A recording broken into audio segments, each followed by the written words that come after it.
Hey YouTube, welcome back. At popular request, no, actually just one person requested me do a video on the FD-258 card. So for those that don't know what that is this card right here. That is the card that is primarily used for background checks, for non-criminal background checks. Okay, so that's immigration would be a purpose or some job that you're doing. Usually cards are sent out of state. I'm in California, so everything's done electronically here in the state. If you're outside of California, coming to California though, they do allow you to send in cards. They just don't like it. Okay, so just about this card, I have some information. I'm going to share information, but it is on YouTube. You can find out more information about the specifics of the fields that go in that card. I do offer a class, and I'm not going to post the information because you can get that through my class if you want to take the class and get additional information if you want to make that part of your business. If you're watching this, if you're interested in the business part. So here's the card. So I have these laminated. This is the card with numbers, and each of those blocks are numbered so that when somebody comes to me and they need to fill this out, I give them that, and then I have the sheet with all the explanation on what goes in those cards. So if you bring a card up, you can Google it, bring up a card. The things that you need to think about when you're filling this out, if you're filling it out or a client's filling it out, you need to remember that it needs to be done in block lettering. So don't cursive. The only thing you can do in cursive would be your signature and your signature. So your signature, the applicant says signature, they can sign that any way they want. For all the other stuff, you want to be block lettering.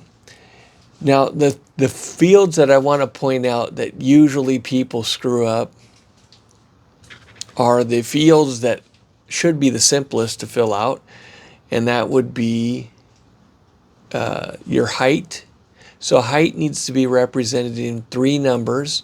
So people usually do 5, and then they do apostrophe, and then they put like 10, and then quotes, for 5, 510.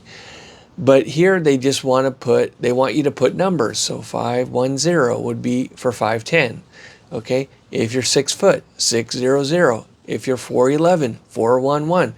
Okay, so you get the idea. So just numbers. Weight, same thing. So if you're under 100 pounds, which normally we don't get people that are 100 pounds, but let's just say they're 98 pounds.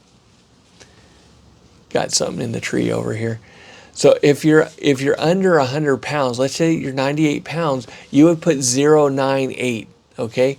So this is not a huge problem because most people are over 100 pounds and they put, 150 or whatever. And it's not an issue. Usually it's the height is the issue. And then the other issue are the colors of your hair, eyes. Those need to, there's abbreviations for those. So for brown, for example, it's BRO. That is the 3-letter abbreviation for brown. Let's see, what are the other things that can mess people? Well, okay, here's something that I haven't run into it much at all yet, but it's becoming popular nowadays, and that would be your sex. They have a bunch of different things. So normally it's female, male, so FM, and then they used to have just X for unknown, but now they have some other classifications, and I really don't get into those. And so I let people, I have it on my card, like female print, male reference. So that would be a female person genetically that is identifying as a male. But there's a difference between a male and a female print, okay?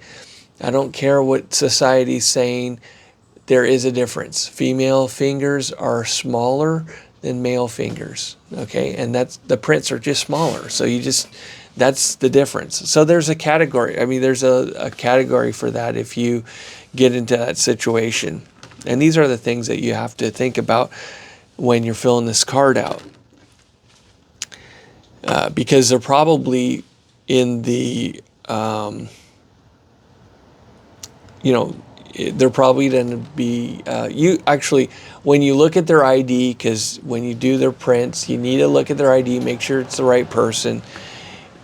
Here in California, I don't know if they've changed this since the last time I looked, but they have 3 categories. They have female, male, and then X for unknown. And that's kind of what I go off of to put on their card, or have them put that on there. So, I had somebody come to me. It wasn't for fingerprint card, but it was for a live scan. And they actually brought paperwork showing, yes, I'm a male. And I'm like, okay, fine, whatever. They brought their name change and all that stuff. I'm like, okay, great. So I just went off of that court stuff, and there was no problem.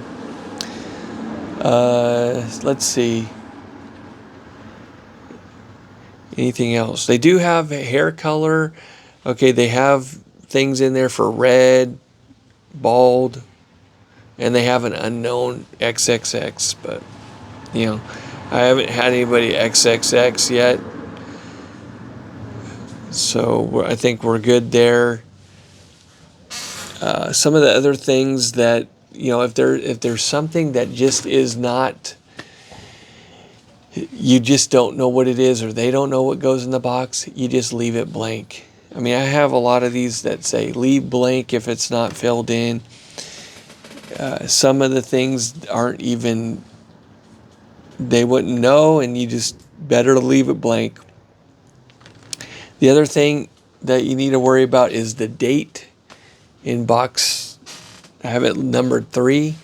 So box 3, the date, it has to be in the right format. So you need 2 digits for the month, 2 digits for the day, and 2 digits for the year. Okay? And that's what they say from the FBI. Just do it that way. It fits in there, and they're good to go. Okay? Don't worry about 4 digits. And we're past to 2020 where it was mandatory you put 2020.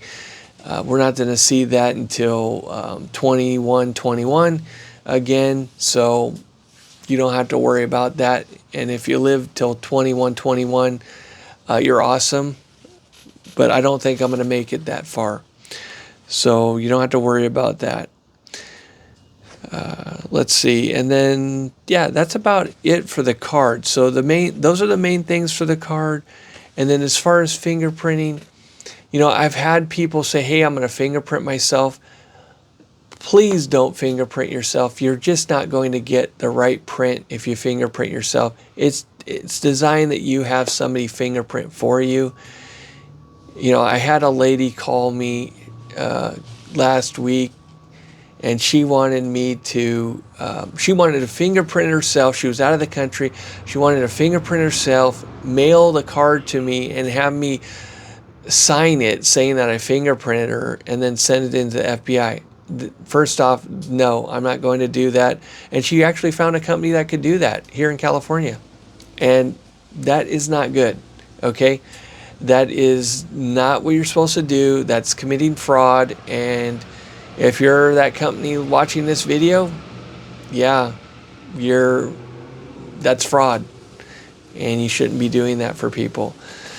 So how it should work is you go to somebody that can take your fingerprints, they take your fingerprints, and then they fill in the information, sign the card, and then it goes off to the FBI.